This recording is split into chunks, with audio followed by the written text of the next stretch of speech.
those baby blues. Yeah, those baby blues.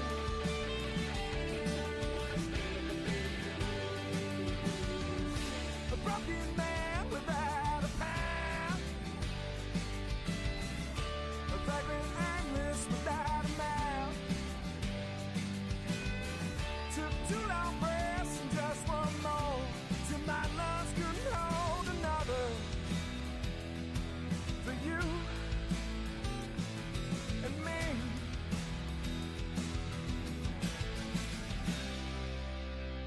And those baby blues. Yeah, those baby blues.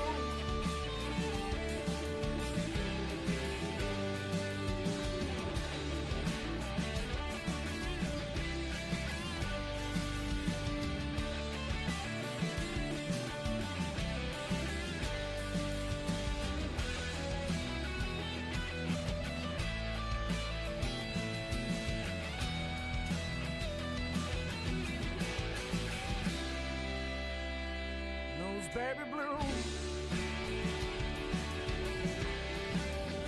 Yeah, those baby blues.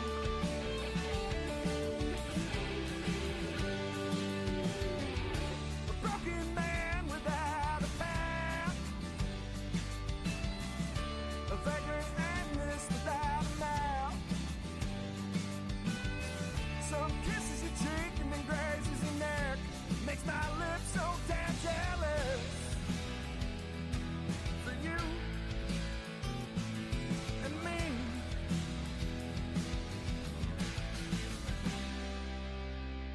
And those baby blues. Yeah, those baby blues.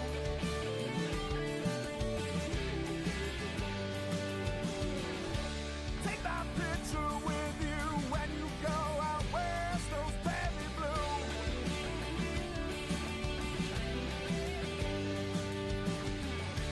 If you love me, then just say it with your chest. Those baby blues. Now, don't forget about me, yeah. I will do my best. Those baby blues. Yeah, that's true for me and you.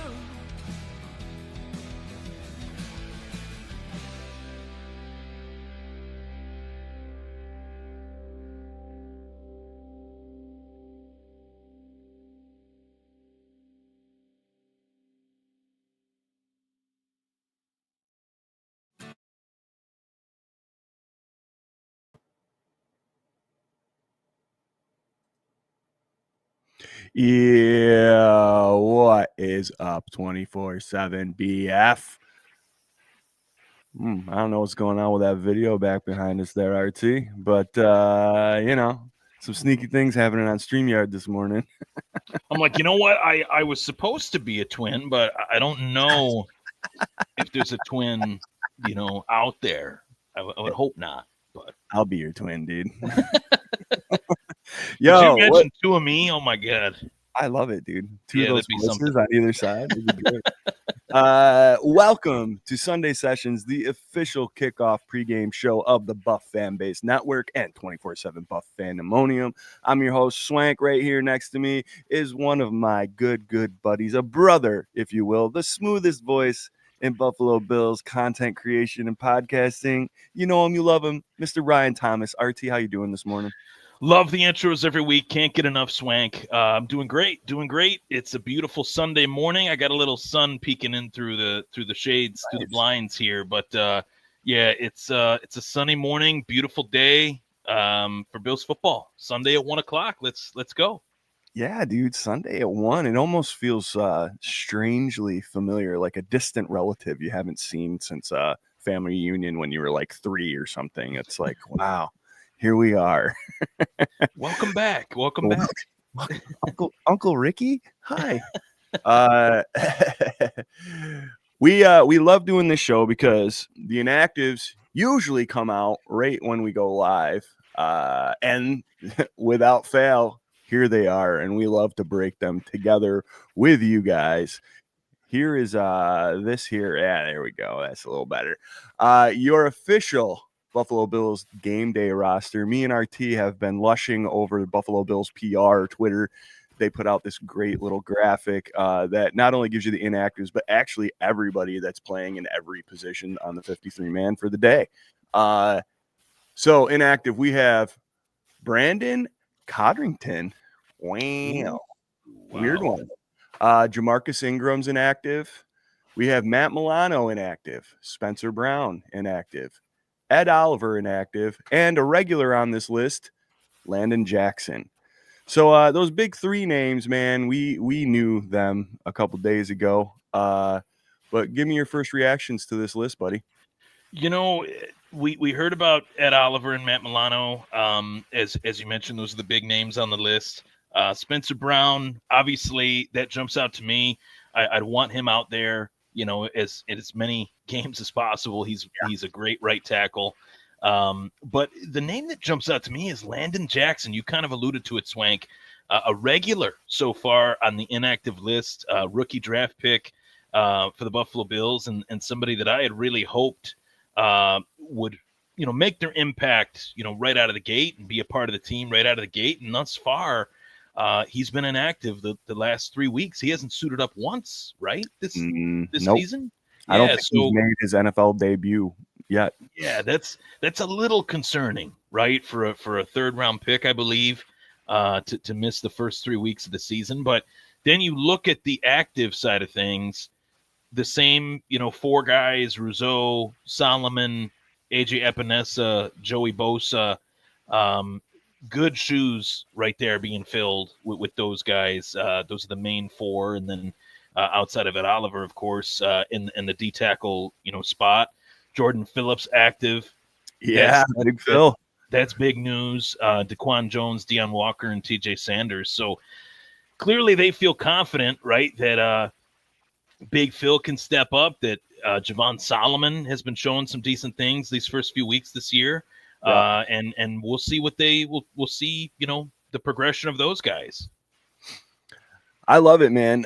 Solomon's been one of those dudes for the last couple seasons that has gotten starts sporadically through a season, has flashed, is a guy that we know has been lobbying for one of those very prized defensive end slots for, like I said, the last couple seasons. I think it speaks volumes that he is beating out a third round pick in Landon Jackson. And I'm here for it, man. Whoever the best four are, put them on the field and set them loose. The D tackle position, man, it is like it's like the youngest guys on the team and the oldest guys on the team.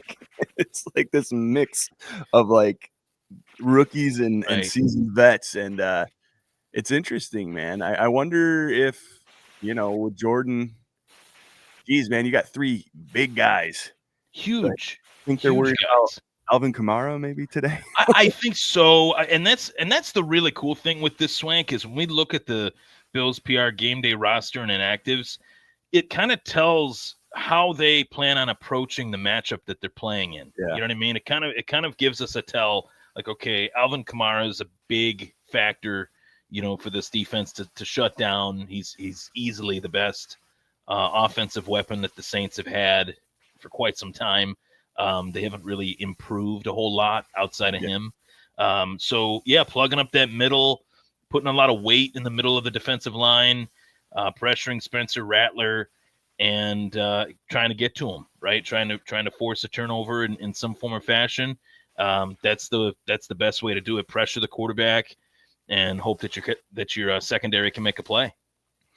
100%, man. I am a fan of Spencer Rattler. I know that he hasn't shown much. I think he's got some good bones. He's also got one of the best quarterback names I've ever heard before. I think it's awesome. So that makes me want to root for him a little bit there. Obviously not today, but I could see him torching off on a younger guy still trying to get his footing in the NFL with not a very good team around him. But these are dangerous games. These are teams that are coming in here that we should handedly win this game. There's no excuse. I don't care if Spencer Brown's out. I don't care that Matt Milano's out. And none of that matters to me. To me, if our depth is what it is, and we are the team that we all think we are and know we are, they should handle this team with very little issue. And that's what I want to see going into today. I want to see a solid victory where maybe finally, even though I've said it for 2 weeks now and it hasn't happened since, oh Jesus, I don't know. I don't know when has Josh sat out? He sat out. Yeah, he sat out. I think he sat out Jets game. Yeah. Yep. They benched him for like the back part of the fourth quarter or whatever. Yep. So it hasn't happened since then. But I'm saying, like, I'd like to see it today. I'd like to really see it today. So let's move on a little bit here to well, wait a minute. Wait 1 second. I can't. Did you see this name right here? I did not until you just kind of hovered over it. Oh my Curtis God. Samuel. Corey Blaine's on the Curtis Samuel fan club today, man. Yes, he loves it, dude. Doug caught it. We're about 5 minutes behind the comments. Curtis Samuel's a go. Let's talk a little bit on that. What do you think about that, buddy? I like it. I like the 6 receivers that they have on that column. You know, I like Keon. I think he's getting better. Curtis Samuel a little bit more underneath, right? Khalil Shakir a little bit more of an underneath guy. Josh Palmer, he's been getting some like sideline action. It seems like every pass he gets is towards the sideline. Shavers, Elijah Moore, man, he really showed some things for me in space. You know, breaking tackles. He's got like a good little repertoire of moves, kind of like in a Shakir way. I like the receivers. I like the receivers that the Bills have right now. I don't know. It seems like right before the season started, a lot of Bills Mafia was really hating on that receiver group, and I think they got a really good mix of guys right now at the receiver position, and add Curtis Samuel to that. Finally healthy. I love it. I think it's great. I liked him in Carolina. I liked him in Washington, and I liked him towards the tail end of last year for the Bills. When he was healthy again, he performed. Yeah, man, I am excited to see him on the field. I'm excited. This is the thing about some of Bills Mafia. If a guy is not around, it's very easy to talk about him. But if he comes out and he puts together a good showing for this game, all that goes away. It's like, yes, Curtis Samuel's back. Everything is forgiven and forgotten, and there he is. That's the guy we wanted. That's why we kept him on the roster. You know, nobody will bring up them old tweets where they're like, what the hell is this guy doing here? You know, like, let's trade him, blah, blah. It'll be, Curtis Samuel. Also, man, Elijah Moore, he was another dude on that bubble, right, for a lot of fans and a lot of, like, armchair content creator GMs. This dude is really providing a little bit of a spark, man. He reminds me a lot of Isaiah McKenzie. I love that the jet sweeps back in a limited fashion. I love that they're using it sparingly. And I propose that we give Elijah Moore a new nickname as opposed to Little Dirty, Big Dirty. I think we call Elijah Big Dirty with the jet sweep.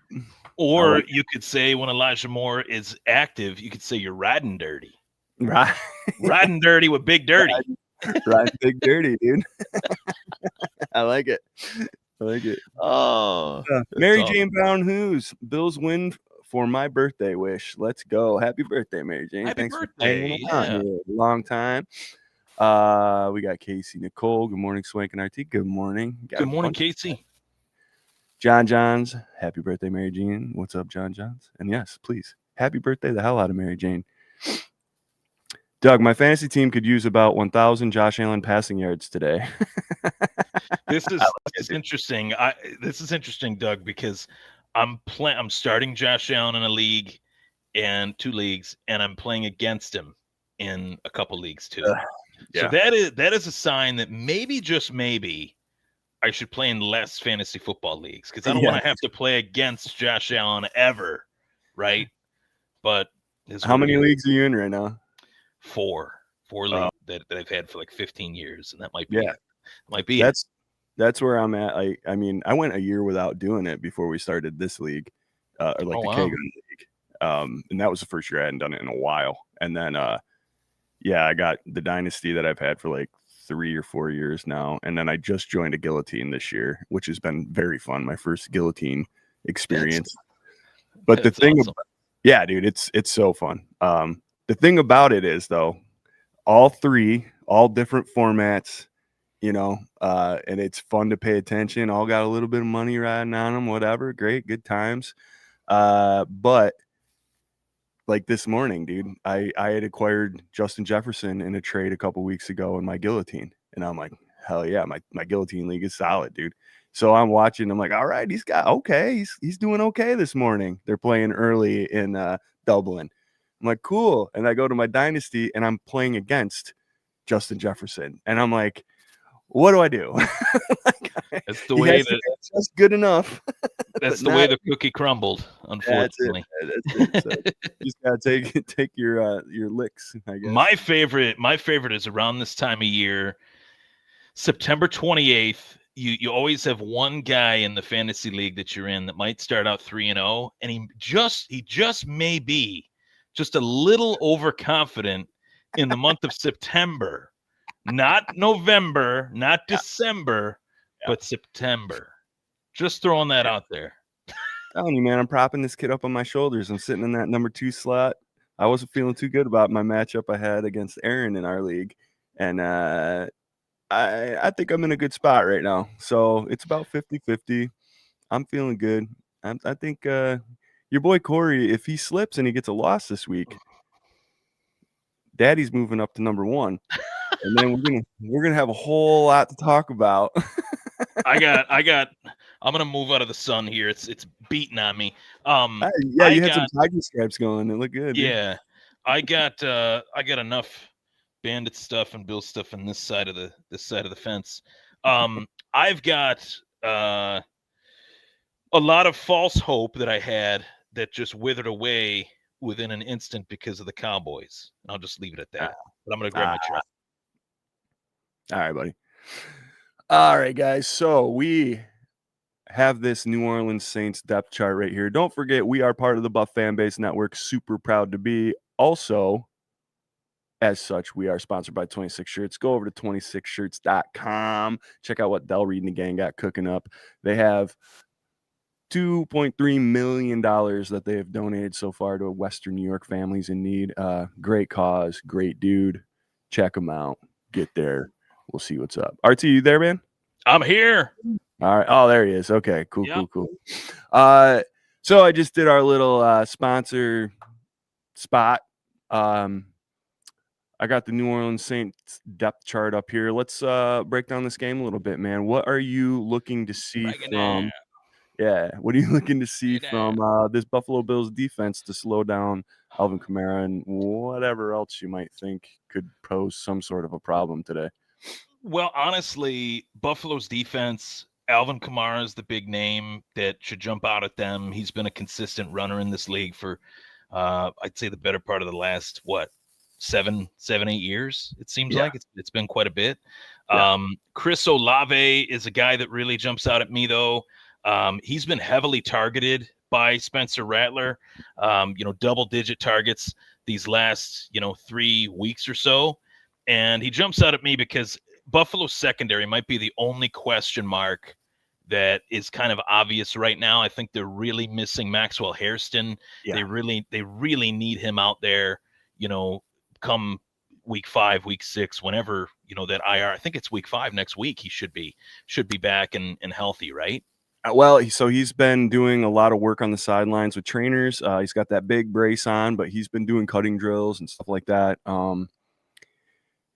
Who knows? We know how McDermott is with injuries, and we know how McDermott is with rookies. So to me, I agree 100% with you. I think that it is glaringly obvious that even though we all love Tre'Davious White, he was getting targeted very heavily the last 2 weeks. And you can see that his speed is not there where it was. And and that's okay. I'm not throwing shade at Trey, but that is a weak spot in an already kind of weak figuring it out position group in the defensive backs, obviously aside from Christian Benford. But I mean, I think that they're going to push it I think all these guys, none of them are coming back until after the bye. Like, I don't think you're going to see Ed Oliver. I don't think you're going to see Milano. I don't think you're going to see Maxwell Harrison. And really, we're just ramping up to see even if he plays, in October, even, everything looks good from the speculation, but who knows? And the thing that, I went golfing yesterday, and I was in a conversation about it with the guys I was golfing with. And the thing is with Maxwell Hairston being out and the fact that they need him that badly, they need a rookie that badly. Like, their depth is just not quite where it used to be. You know what I mean? In terms of the corner position. So to need a rookie to be back, that badly kind of shows, usually you want to take your time with a rookie. And even when he's healthy, you kind of ease him into things a little bit. Yep. With Maxwell Hairston, he's just such a talent. And based on how the other guys have kind of shown Trey White a little bit slower than what he was, Christian Benford's been phenomenal. He's been fantastic. But the depth pieces beyond Christian Benford have just not really shown what we want quite yet. Yeah. So for me, that's what I'm looking at as far as a guy that could jump out today. Chris Olave could have a huge day today. He could be the guy that Spencer Rattler is able to get the ball to. Rashid Shaheed too is really underrated. He's a really underrated player in the slot. And then Brandon Cooks, veteran guy. But Juwan Johnson's their leading receiver right now in terms of reception yards and things like that. So, there are some, I hate when people say, like, this team is really, really bad. They're 0-3, things like that. When you're playing an 0-3 team, every team's got some pieces to it. They might not be as good as other teams, but when you look at every team, just like we are right now, there are some players on this team that are pretty good. You know what I mean? Yeah. So game plannable, players. So, Kamara, Olave, Shaheed.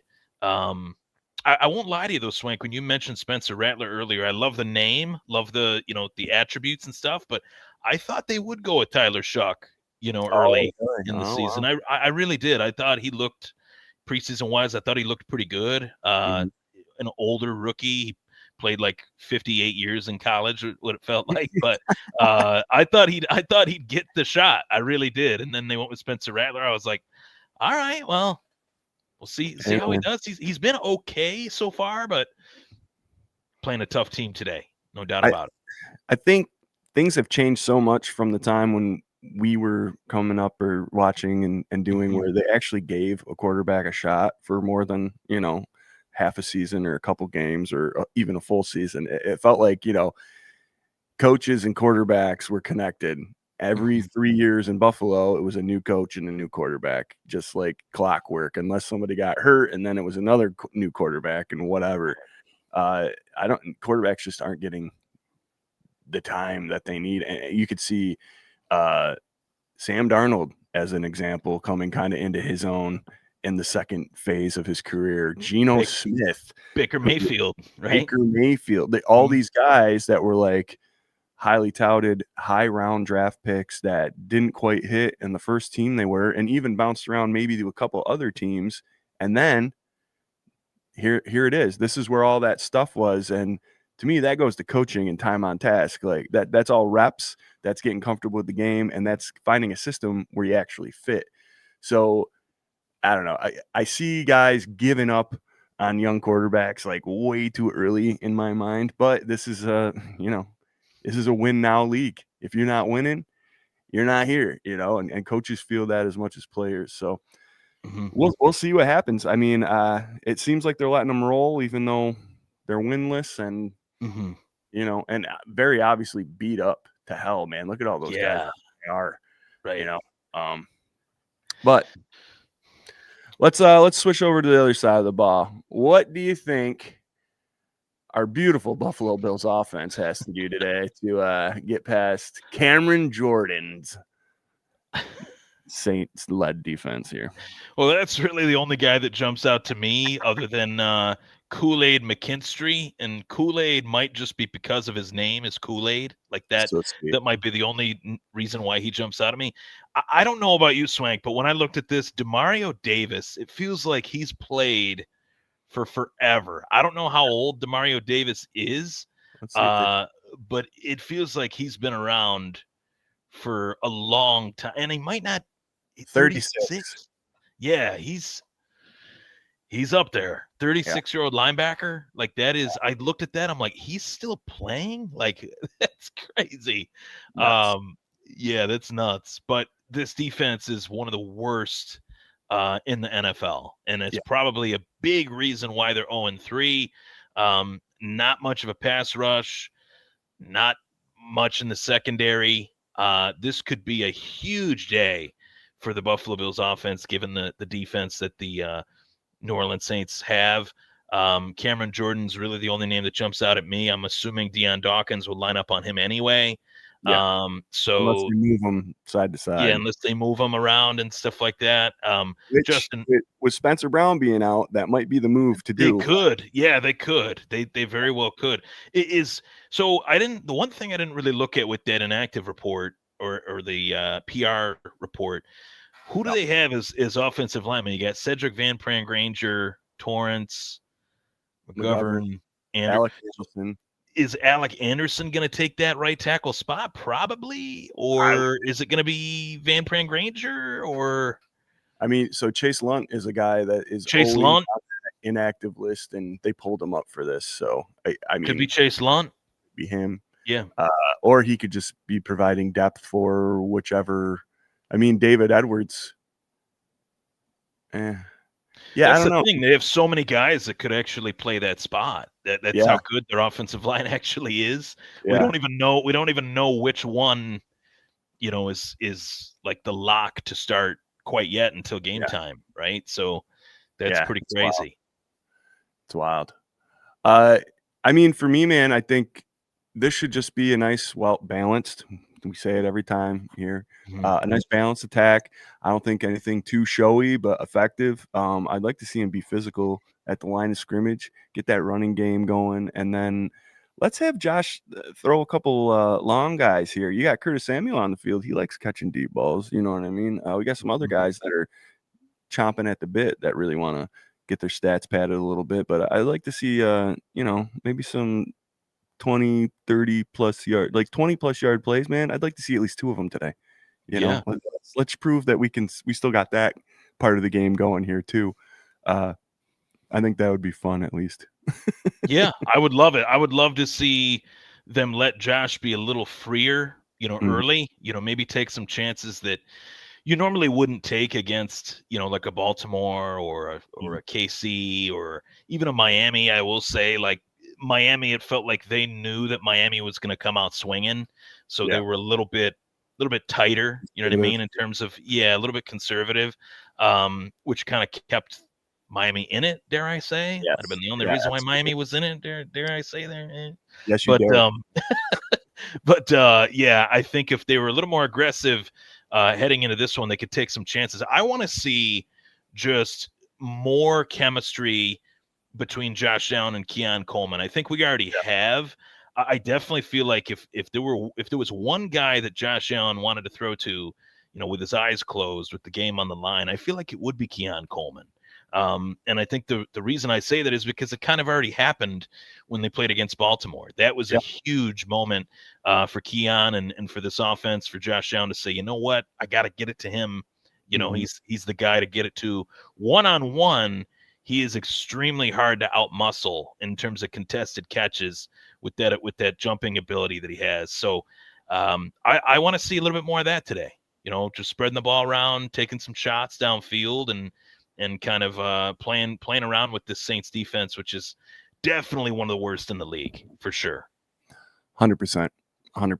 I mean, I'd be happy. I'd be happy with a nice slight blowout day. Put a 400 on the board. Give me some bonus fantasy points. There you go. One other quick, just little observation. Do you think Curtis Samuel returned some kicks today with Codrington being out? I think so. Yeah, and he returned kicks. I believe he returned kicks in Carolina, right? I think out of the two spots, I thought for a little bit maybe. Washington. Did he? Maybe Washington, maybe a little bit of both. Yeah, it could have been a little bit of both. But I know he's done it before. Yeah. I know he did that in college. That I know for certain. So, yeah, maybe we do see that a little bit today with Codrington out. And to be honest with you, there's been times where I've been happy with Codrington, and then there's been times where I'm like, there's just a little more meat on some of these returns. But he hasn't fumbled or anything like that. He's controlling the ball, which is really important. So Curtis Samuel, he had a little bit of a loaf of bread kind of carry. But yeah, Curtis Samuel, I refer to that as a loaf of bread when they're like carrying it. But Curtis Samuel, I want to see him just in general, like however they decide to use him. I want to see him because we haven't seen him yet. You know what I mean? So that'd be nice. Contribute. Let's see it. Let's see it. Let's do it. All right. If you're new to the show, we're going to do some X Factor score predictions. There's a Spaghetti-O lure that happened here a year or so back, and one of the inventors of that sent us a video. The other Spaghetti-O whatever colluder, he came out to one of my shows last night, and he might have just had a little bit more alcohol than Spaghetti-O video could handle this morning. So we'll let Corey pass, but here's our boy Patrick with his Spaghetti-O video for today. Week 4, Power of the O's. Score prediction: 48-10.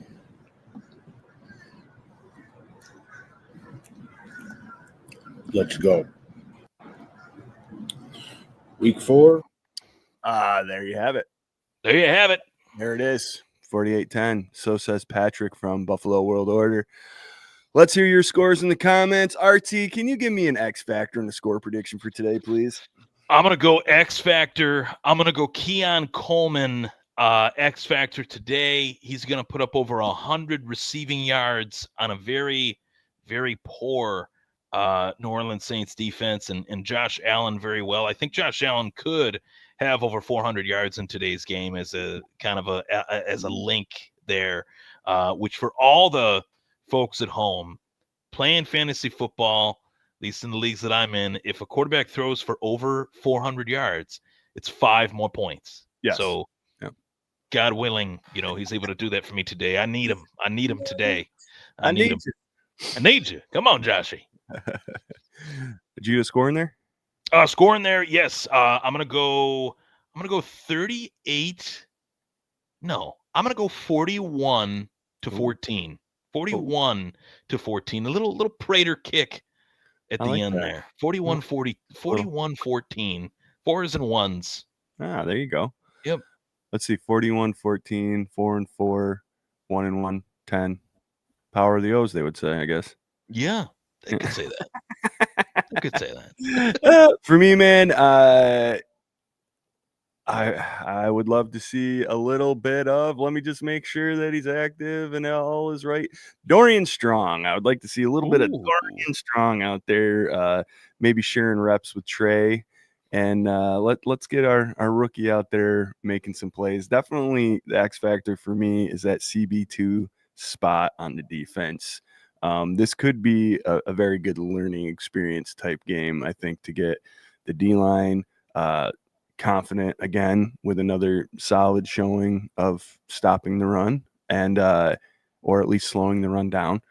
And yeah, a little Dorian Strong on the edge with Tre'Davious White rotation. Let's see. I want to see better play from that position. So that's my X factor is a CB2. And I will go. I'm going 40-13. Buffalo Bills. Big victory today with the Josh Allen sitting at the halfway mark of the fourth quarter. A little Mitchy Tribs coming out and showing us how Tribs throwing some darts over the middle. I said this to you a few weeks ago, Swank, but I will never talk shit about Mitch Trubisky ever again.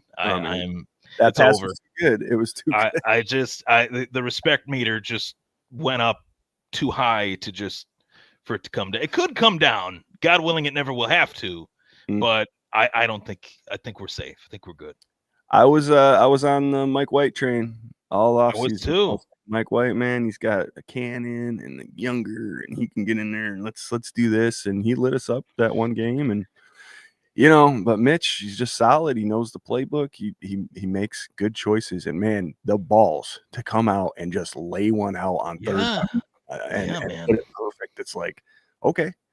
And dare I say Shane Buechele too? Little shake and bake Shane Buechele, man. He was shaking and baking. Yeah, he was shaking and baking in the preseason. I didn't mind it. Nice. You guys, thank you so much for the score predictions and the takes. Lisa John says Bills by 50, Shakir with 2 TDs. I think Shakir, the new Micah Hyde. You've replaced the hole in your heart for Micah with Khalil Shakir, and I love it, man. I love it so much. I would love that for fantasy purposes too. I'm playing him against Scott this week, so are you? That'd be nice. Yeah, my receivers are. I traded for CeeDee Lamb, and then they put him in at running back. I alluded to it earlier in the show. What the heck is Dallas doing? Like, why was he in as a running back? Who knows? I've seen it all. That was it for me. Jerry Jones knows what he's doing. Jerry Jones, he knows what he's doing. Don't worry about it. Yeah, that's a mess, a complete mess. I mean, he's came out and still defended that Parsons trade, and I just admit you screwed up. Just admit you should have paid the dude. You would have had something because you weren't that good when he was here. What's an extra? What's an extra $3 million to either side too? Like 42 to 48 or 45 or whatever the difference was. I don't know, but it wasn't. They weren't far apart. It's just wild to me. No, wild. And to try to strong arm a player into not having representation, like like this stuff, like this is their livelihood. Not, like you're saying, what's $3 million? I mean, to Josh Allen, that kind of money doesn't matter to him. He'd rather the team be better. He's already made his money. He said, right. And that's to me, it's like, okay, but that's his take. Micah, it's probably like he's the best at what he does in the league, and he wants to get paid that way. And maybe it's more of a respect thing because I think he was disrespected for sure. Yeah, huge issue in Dallas is that the respect level for the players, the coaches, anybody that deals with Jerry Jones at all. Like, I can't imagine anybody feels loved or respected in that goddamn way. And then the press conference, he was calling him Michael. I was like, what is this? Did you see that? It was it was a little strange. Yeah, his son had to correct him like 3 times. He was saying Michael instead of Micah. It's like, I'm not talking about Michael Irvin here. That was 30 years ago, buddy. It's 2025, Grandpa. Might have to make some changes there eventually. Yeah, I don't know. Is this kid going to be any better? Yeah, it's just going to be this legacy of Joneses. But hey, good on him. I hate the Cowboys. Yep, it's fine. Guys, it's 12:06. Thanks so much. 952 of you hanging out for Sunday Sessions, the official pregame kickoff show of the Buff Fan Base Network, sponsored by 26 Shirts. I like the screen. Yeah, I like right. This. It's good. I like it. I set up the other one that we had because the default, like, it shoves our cameras over too small over here, and it's like this big gap. So I kind of rearranged them. That I felt good about, but I was like, I like this one. So it reminds me of PTI with Kornheiser and Wilbon. I like it. Yeah. I like it. 2 big mugs right here. I figure when we hit the night game on the drive-in again, we got to go this. Just that'd be sweet. Hello. Like, just look down at cars like, what are you doing?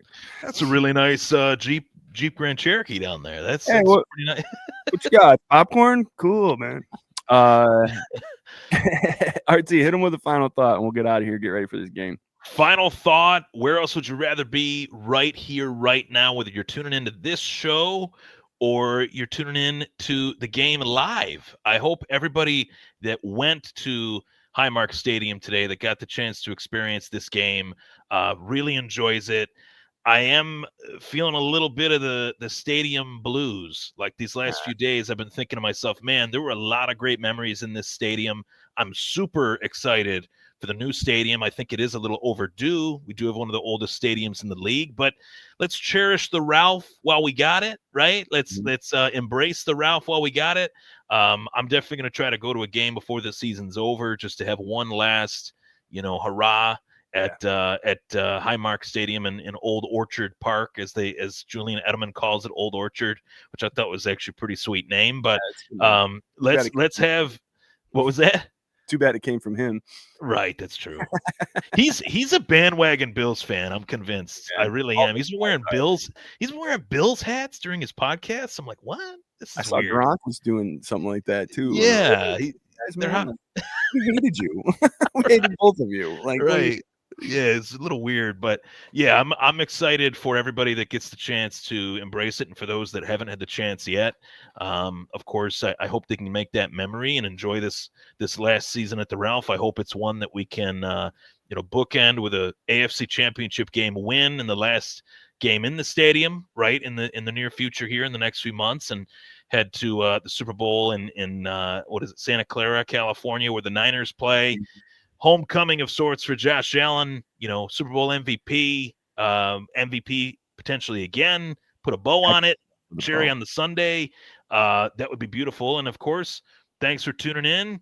And we got the K-Gun Tuesday, right? Tuesday at 8.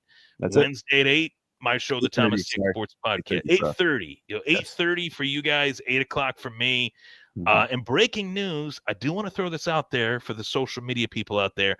I finally decided, after many years of debating it, I'm on TikTok. So Ryan Thomas Take 92, go to TikTok. I've been posting some videos on there.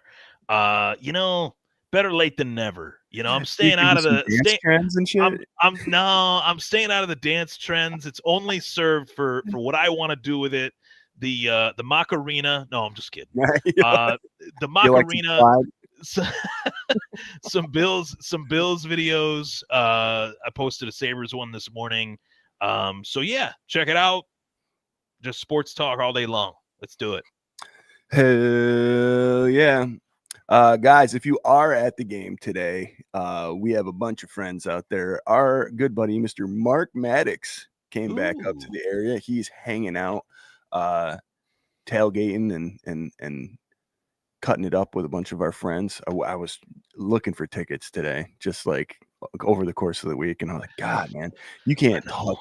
They just they're so expensive, dude. They are. I looked too, and I looked like 2 weeks ago at this game. Usually the prices come down as you get closer. They actually went up. The prices actually went up from 2 weeks ago to game time, which.